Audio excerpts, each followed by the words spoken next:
Ay, magandang umaga mga kadudis. Magluto tayo munggo mga kadudis. Kamatis.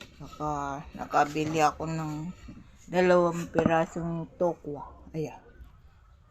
Itong ampalaya, tanim ko to mga kadudis. Tsaka di ako sili mga kadudis. Gusto ko medyo may nangangagat. Yung munggo mga kadudis nandoon nakasalang. Gusto ko kasi mga kadudis gulay eh. Ayan.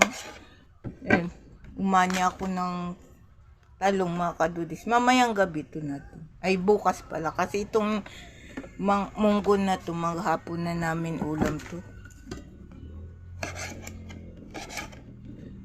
Alam pa, hindi pa ako mga kadudis na kaisandaan. Munggo at saka kamatis, saka tokwa eh. Bali 60 lang. Ito namang ampalaya natin. Tanim ko to mga kadudis. Marami akong tanim na gulay.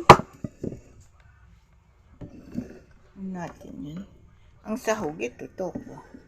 2 piraso. 5 piso lang naman to mga kadudis. Kaya nakabili tayo.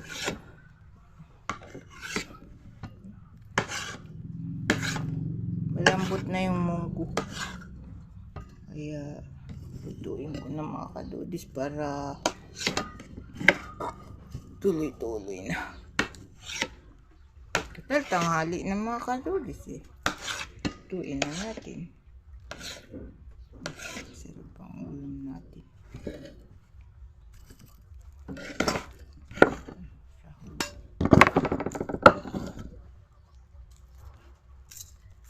Yung talong, bukas natin ulam mga kadudis. Kinuha ko na kasi gumugulang na.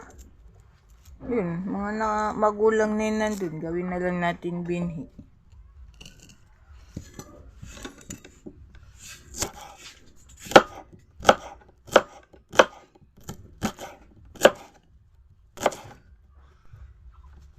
Bulso ko. Mga kadudis, ingat-ingat po tayo. Maya sobrang init ngayon. Pag aalis kayo, dala kayo ng tubig para iinom po kayo. Tapos payong. Ingatan po natin ang sarili natin. Bawal magkasakit. Mahirap pag nagkasakit ngayong panahon. Lalo na katulad namin. Mahirap lang. Mas inuuna po namin yung pagkain kaysa magpagamot. Kaya talaga pong ingat na ingat po kami na magkasakit. Sa awa ng Panginoon, pag nagkakasakit kami, lagnat-lagnat lang. Tapos isang araw lang, uminom lang Biogesic eh, magaling na. Kaya papasalamat po ako sa Panginoon kasi kahit po mahirap lang kami, hindi naman niya kami binibigyan ng sakit na talagang tindi, puro ganun lang. Yun po napakalaking blessing na sa buhay namin. Aanhin mo po ang maraming pera kung sakit mo naman hindi mo mapagamot ng di mo mapagaling. Sabi ko nga, sapat na sa akin yung kumain ng 3 beses sa isang araw. Minsan, sa totoo lang po pag may talaga, 1 beses na lang kami kumakain. Kasi sa sobrang init po ngayon, napakahirap po ngayon. Kaya ingat po kayo mga kadudis ha.